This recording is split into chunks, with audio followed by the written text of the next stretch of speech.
Hanya ada dua opsi bagi Rizik. Pertama, dengan Gen Leman dan Ksatria penuhi panggilan polisi. Atau kedua, bermain petak umpet, lari, sembunyi dan menghitung hari demi hari berdoa semoga tempat persembunyiannya tidak ketahuan oleh publik atau polisi. Makin terjepit dan tak berdaya, Rizik dicegah pergi ke luar negeri. Penulis, X Hardy. Penyidik Polda Metro Jaya menetapkan Rizik sebagai tersangka kasus kerumunan di Petamburan bersama dengan 5 orang lainnya setelah penyidik Polda Metro Jaya melakukan gelar perkara. Menyusul penetapan tersangka itu, polisi juga mencegah Habib Rizik ke luar negeri. Rizik tak berdaya lagi, hanya bisa lari dan sembunyi di sekitaran Indonesia atau malah Pulau Jawa saja. Mereka teriak kriminalisasi tapi tak sadar bikin ulah dan kerumunan atas kemauan dan arogansi sendiri. Hanya ada dua opsi bagi Rizik. Pertama, dengan Gen Leman dan Ksatria penuhi panggilan polisi. Atau kedua, bermain petak umpet, lari, sembunyi dan menghitung hari demi hari berdoa semoga tempat persembunyiannya tidak ketahuan oleh publik atau polisi. Kabarnya dia akan hadir. Tapi sungguh sulit dipercaya perkataan mereka. Bisa-bisa nanti akan ada drama baru yang dijadikan alasan untuk bangkit lagi. Mereka paling pintar mempelintir fakta, membuat narasi dan opini aneh serta tidak malu membuat drama untuk menyelamatkan Rizik. Sebenarnya saya berharap Rizik bisa kabur ke luar negeri, sehingga negara ini menjadi lebih aman dan adem seperti selama 3,5 tahun dia di Arab Saudi. Tapi kalau dipikir-pikir, tak ada gunanya juga. Dia masih bisa koar-koar dan provokasi lewat video.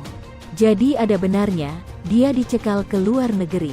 Sehingga gerak-geriknya terbatas dan pantauan polisi lebih sempit sehingga lebih mudah menindak orang seperti Rizik. Sudah saatnya Rizik harus menerima balasan hukum yang setimpal. Sudah terlalu lama orang ini dibiarkan bebas dan ditolerir. Beberapa kali dilaporkan atas beberapa kasus hukum pun tidak membuat orang ini kapok. Malah makin lama makin melewati batas. Mentang-mentang punya banyak massa, didukung beberapa pihak, lantas arogan dan merasa kayak raja yang tidak bisa disentuh oleh siapapun. Ini tidak bisa dibiarkan. Rizik harus diperingatkan bahwa dia bukan siapa-siapa dan tidak kebal hukum. Arogansi dia harus dijatuhkan sekeras mungkin biar sadar. Meski rasanya sulit.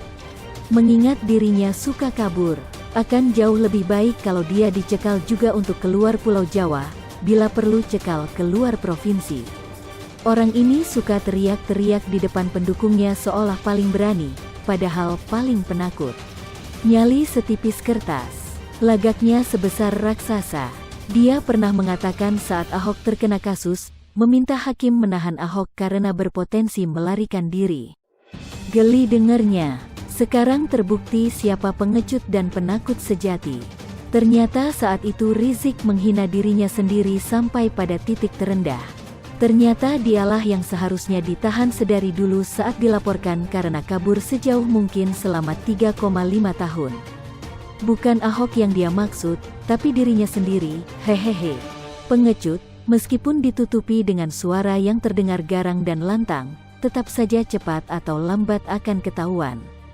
Jika memang Rizik merasa tidak bersalah dan warga yang baik, seharusnya menyerahkan diri ke polisi. Ini malah lucu, begitu dinyatakan sebagai tersangka. Pengikutnya tak terima dan protes. Disuruh datang untuk klarifikasi malah tak mau. Ibarat maju tak mau, mundur pun tak mau. Entah apa maunya, mungkin maunya dibebaskan dan dianggap selesai. Oh, tak semudah itu.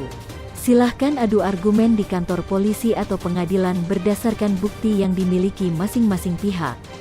Dengan begini, semuanya akan terang benderang. Kalau masing-masing berikan versi yang berbeda, sampai kapanpun tidak akan selesai, kecuali kelompok Rizik sengaja membuat kebingungan. Kalau ternyata hakim memutuskan tidak bersalah, tuntut balik pihak kepolisian dan bolehlah memakai istilah kriminalisasi. Kalau seperti sekarang ini, semuanya yakin bahwa Rizik itu pengecut karena berkali-kali membuat drama yang misterius, mengundang tanda tanya. Kalau tidak kabur, tentu saja insiden penembakan terhadap 6 laskar tidak perlu terjadi. Tidak merasa bersalah, tapi dipanggil tidak mau datang. Malah bikin sensasi. Begitu dijadikan tersangka, malah protes dan teriak kenapa langsung main kriminalisasi padahal disuruh datang aja susahnya setengah mati. Wajar sih, dia takut. Apalagi saat memikirkan ancaman hukuman 6 tahun. Belum lagi proses hukum lama yang masih gantung. Jika ditumpuk jadi satu, bisa berlapis hukumannya. Rizik pasti tak berani membayangkan itu. Ngeri. Tanggal 10 November Hari Pahlawan, Rizik pulang. Tanggal 10 Desember Hari Tersangka, Rizik kabur. Entah ini adalah sebuah kebetulan atau tidak. Ada dua hal yang unik. Yang pertama adalah angka 666.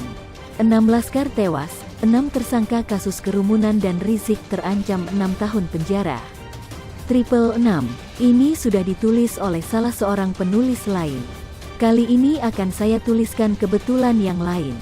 Double 10. 10 yang pertama adalah tanggal 10 November. Ya, ini adalah Hari Pahlawan. Siapapun juga tahu. Akan tetapi di tanggal ini, pada tahun 2020, Rizik kembali ke Indonesia.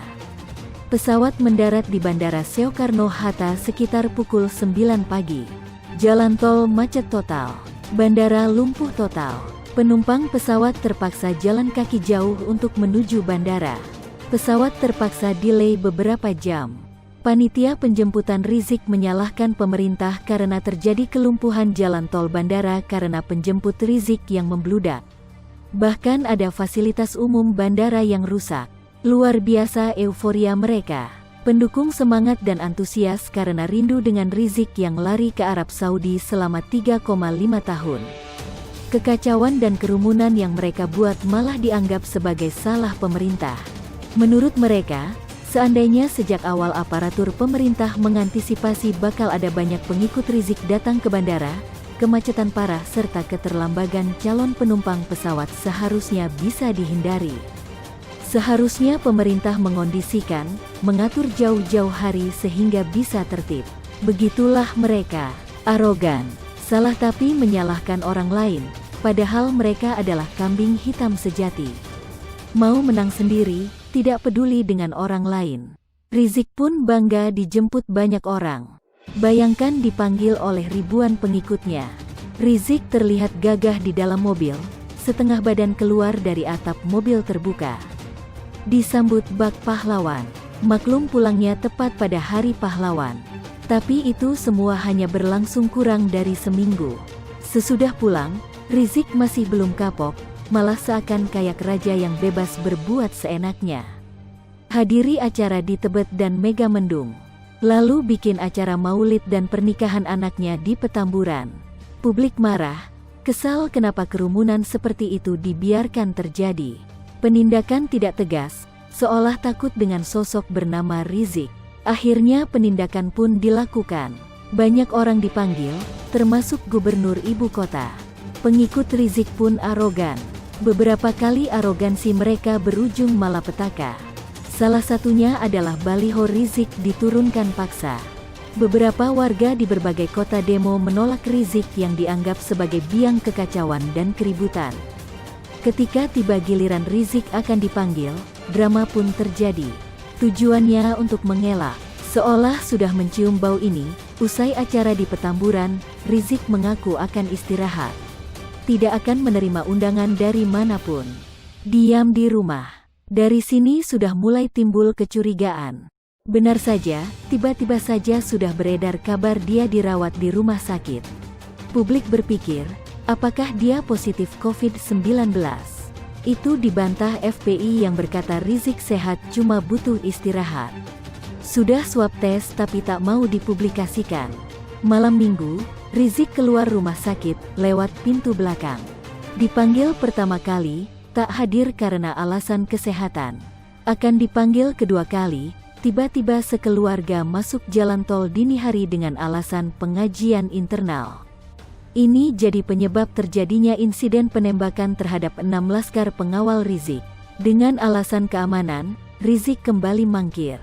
Dan tepat 1 bulan, tanggal yang sama, Tanggal 10 Desember tahun 2020, Rizik akhirnya ditetapkan sebagai tersangka bersama dengan 5 orang lainnya dalam kasus kerumunan di Petamburan dengan dugaan pelanggaran kekarantinaan kesehatan. Unik, tanggal 10 November Hari Pahlawan, Rizik pulang dengan gagah, disambut pendukungnya dengan meriah dan gegap gempita. Tanggal 10 Desember Hari Tersangka, Rizik lenyap, kabur dan sembunyi entah di mana. Tanggal sama, beda bulan, beda nasib. Sungguh tragis nasib Rizik. Kalau seandainya dia masih di Arab Saudi, pasti tidak akan sepusing ini setiap saat memikirkan mau lari kemana. Hari ini, seolah Rizik mengukuhkan dirinya sebagai seorang pecundang yang tak berdaya.